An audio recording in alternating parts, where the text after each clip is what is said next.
everyone, and welcome to part 2 of my holiday hacks.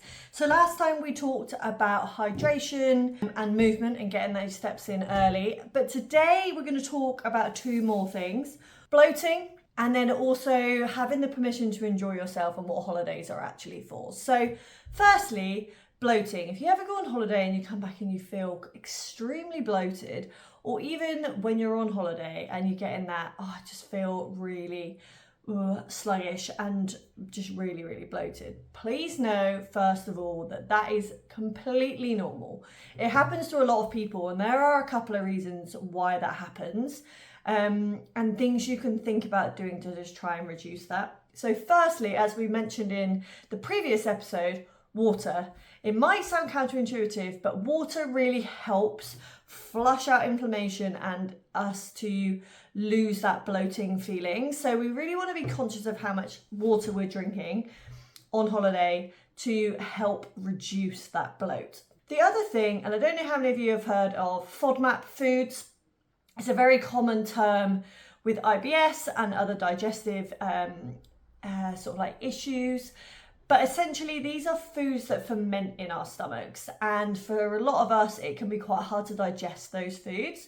So if you think about when you're on holiday, you might be eating out more, you're eating on a buffet, or you're eating more beige foods, etc. These can be really triggering if you are sensitive to FODMAP. And that is just because we're eating different things. So thinking of things like onion and garlic and different sauces and butter and oils. If you're not used to eating that amount of those sorts of foods, when you're away, we can just react to that. So another thing to think about is as we mentioned in the last call, is when we go on a plane, we lose water, we lose that fluid. So just reducing those FODMAP foods before a flight, but also just being conscious of them when you are also away. And making sure that we are complementing them with the amount of liquid and the water that we need. And a lot of the time when we're away, we just eat differently. You're not going to eat a pizza, and you're not eating a buffet every meal, 3 meals a day, having that omelette off the buffet for breakfast, hitting the salad bar at lunchtime, and then having whatever cuisine you want in the evening. Our bodies do have to react to that. And most of the time, the most common symptom for that is bloating, because our digestive system's just in a bit of overdrive and we're trying to process all of those different foods. So that's why it's completely normal for it to happen while you're on holiday. So a couple of things you can do, as I say, reducing those FODMAP foods before you travel. Also thinking about, if you know you're going to be susceptible to it, can you get a good probiotic to take away with you?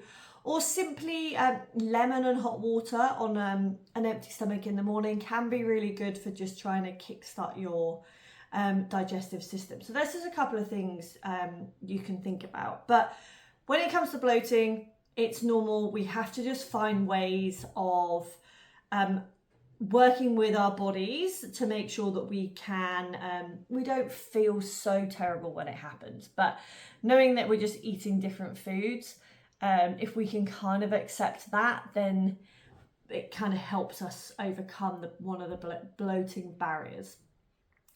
Then the other thing when it comes to holidays, and I think this is arguably the most important one, giving yourself permission to bloody enjoy yourself, right? We are all hardworking women, hardworking people. We are allowed to go on holiday. You work really hard, you save up for this holiday, you've worked hard at work, you might have hit some deadlines, you got promoted, you've been doing all these things. You're allowed to go away and enjoy yourself, okay? So I just think sometimes we can beat ourselves up about thinking that, I can't go on holiday and, it's going to ruin everything. And that just, again, brings us back to that really restrictive mindset and that negative thinking that I'm going to ruin everything by having a week away. So one thing I really want you to take away from this is a permission to enjoy yourself and know that you've earned and you deserve to be on your holiday. And yes, you might drink too much, and yes, you might eat too much, but it's really important to try and be present in that moment.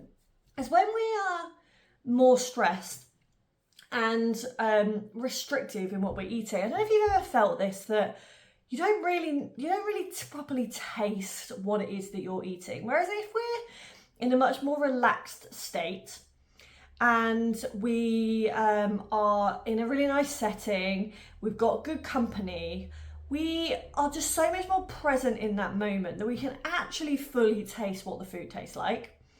We can engage in the conversation in the company that we're in. We can really take in our surroundings.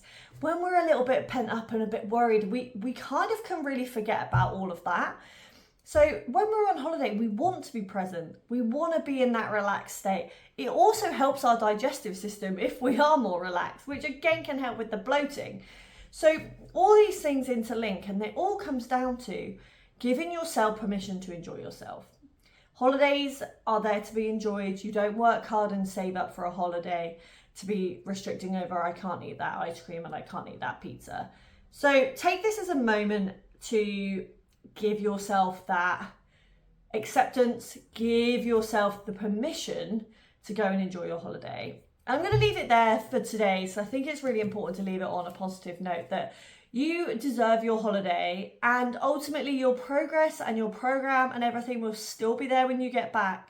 And it's important that we just consider a few little things along the way to make it an even more enjoyable experience, and we can come back feeling fantastic and not feeling guilty or worried about the holiday. So take this as your permission to enjoy your holiday. Consider those points I've talked through in these 2 videos, but I'm wishing you a very happy holiday, and I look forward to seeing you on the next one of these calls.